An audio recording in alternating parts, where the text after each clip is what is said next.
Senhor esteja convosco. Ele está no meio de nós. Proclamação do Evangelho de Jesus Cristo segundo Lucas. Glória a vós, Senhor. Quando Jesus se aproximava de Jericó, um cego estava sentado à beira do caminho, pedindo esmolas. Ouvindo a multidão passar, ele perguntou o que estava acontecendo. Disseram-lhe que Jesus Nazareno estava passando por ali. Então o cego gritou: Jesus, filho de Davi, tem piedade de mim. As pessoas que iam na frente mandavam que ele ficasse calado, mas ele gritava mais ainda: Filho de Davi, tem piedade de mim. Jesus parou e mandou que levassem o cego até ele. Quando o cego chegou perto, Jesus perguntou: O que queres que eu faça por ti? O cego respondeu: Senhor, eu quero enxergar de novo. Jesus disse: Enxerga, pois, de novo.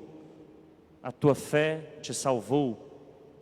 No mesmo instante, o cego começou a ver de novo e seguia Jesus, glorificando a Deus.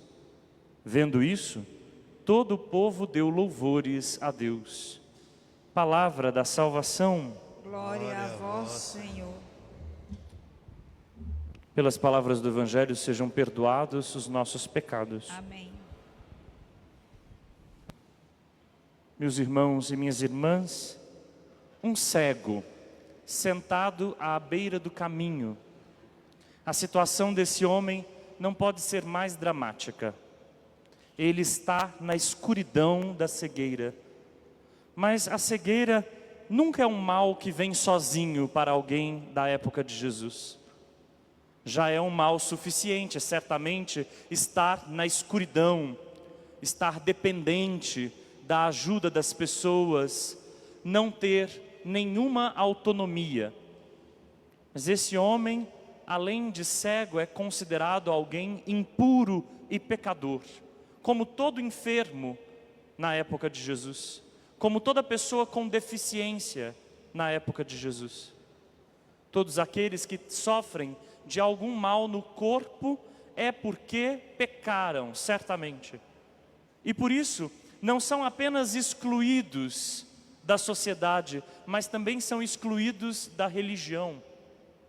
Está, portanto, à beira do caminho. E essa situação não é geográfica, mas é social, é religiosa, é moral. Este homem foi colocado à parte. É um excluído, um marginalizado. Mas, como lembra o profeta Isaías, Jesus é aquele que vem para restituir a visão aos cegos. Aliás, o próprio Evangelho de Lucas, que nós acabamos de escutar, fala de Jesus assim, como aquele que veio para libertar os cativos, para trazer visão aos cegos, luz para aqueles que estavam na escuridão. Portanto, quando este cego ouve Jesus passar e fica sabendo que é Jesus Nazareno passando por ele, ele se apressa, ele grita por Jesus: Jesus, filho de Davi, tem piedade de mim. Seu berro, seu grito é um grito de confiança, é o reconhecimento de que Jesus é aquele que vem, o Messias, e que, portanto, pode fazer algo por ele. Seu berro, seu grito é uma saída da margem em direção àquele que pode salvá-lo. Mas há aqueles que impedem o cego de chegar a Jesus. Isso é um detalhe importante do texto. Disseram para que ele ficasse calado. Quantas vezes nós vemos isso? Líderes que impedem as pessoas de chegarem até Jesus. Líderes que funcionam como mordaças, impedindo que as pessoas clamem, falem, de suas dores. Muitas vezes os líderes são guias cegos. Muitas vezes aqueles que vão junto com Jesus não abrem acesso a Ele, mas impedem o acesso.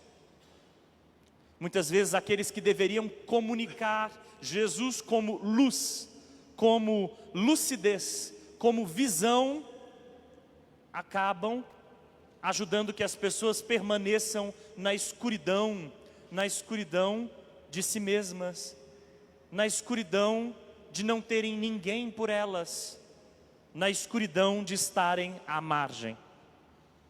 Quantas vezes a própria religião opera assim, pondo à margem, ao invés de arrancar da margem, marginalizando e deixando na cegueira aqueles que ela devia ajudar a ver. Se a nossa religião não é capaz de ajudar as pessoas a verem, ela trabalha em prol da cegueira. Portanto, é bom desde já afastar o erro de pensar que a cegueira é um problema nos olhos. Na verdade, a cegueira é a incapacidade de ver, e às vezes a gente enxerga muito bem, mas não vê. Às vezes os olhos estão funcionando bem, mas a visão não. Às vezes os nossos olhos não têm miopia, nem astigmatismo, nem hipermetropia, nem catarata, nenhuma doença, mas a nossa visão é limitada, é estreita, é preconceituosa, é marginalizante. E então nós acabamos produzindo cada vez mais cegueiras, ao invés de ajudar a ver. Jesus Cristo faz uma pergunta interessante a esse cego: o que queres que eu faça por ti? Está literalmente na cara, literalmente na cara. Esse homem quer ver, mas Jesus precisa dar a ele, antes da visão, o que ele também não tem: palavra, voz, vez. A cura de Jesus começa por reconhecer as pessoas como pessoas, por entendê-las na sua inteireza, por não diminuí-las de acordo com uma visão estreita, como a nossa visão muitas vezes faz. Nossa visão é muitas vezes cegueira, porque ela reduz o outro em sua riqueza, diferença, àquilo que nós preconcebemos. Porque muitas vezes a nossa visão espreme nas formas dos nossos preconceitos a diferença. Porque nós queremos reduzir toda a diferença ao mesmo, ao igual. No igual a gente vive bem. Entre iguais a gente vive confortável. No diferente e em meio à diferença nós somos provocados, interpelados e muitas vezes deslocados de nossas posições. Portanto, agora ouçam a fala do cego: Senhor, eu quero enxergar de novo. Quer dizer que ele via. Quer dizer que ele não é um cego de nascença. Quer dizer que a sua cegueira foi produzida. E sua cegueira não foi um acidente, não foi um problema nos olhos, como a nossa muitas vezes não é. Muitas vezes a nossa cegueira também é produzida. É produzida pelos meios em que vivemos, é produzida pela sociedade e a sua estrutura, é produzida pelas divisões que nós estamos acostumados a presenciar e a viver. Muitas vezes a nossa cegueira é produzida pela religião, pelos líderes religiosos. Muitas vezes a nossa cegueira é produzida pela nossa ambição, pelo nosso egoísmo, pela nossa indiferença. Haja vista para quantos são invisíveis aos nossos olhos. Uma vez fizeram inclusive uma pesquisa sobre isso. Vestiram um escritor muito renomado, muito reconhecido como gari.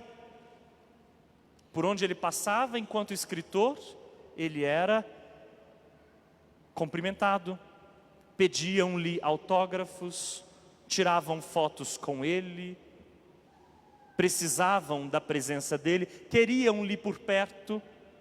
Ele vestiu-se como gari, sumiu, desapareceu, à vista dos olhos de todos que conseguiam ver, mas não conseguiam ver a pessoa.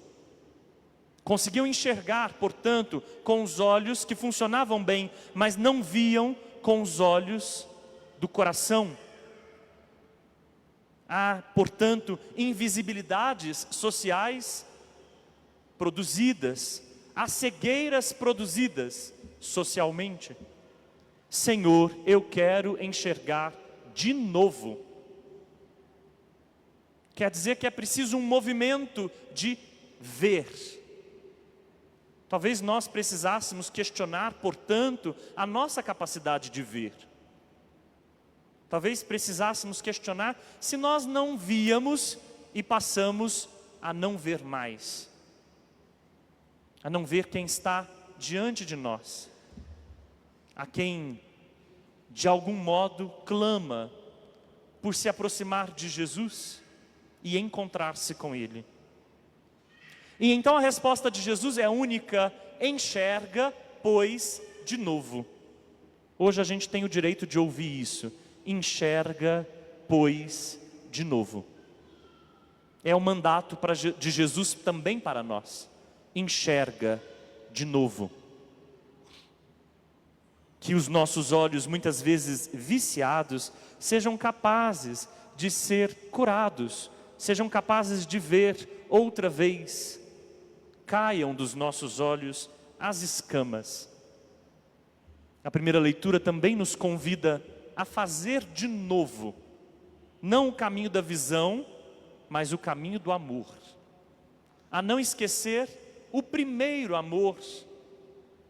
Para nós cristãos, cristãs, o primeiro amor foi aquele que nos amou primeiro, Jesus.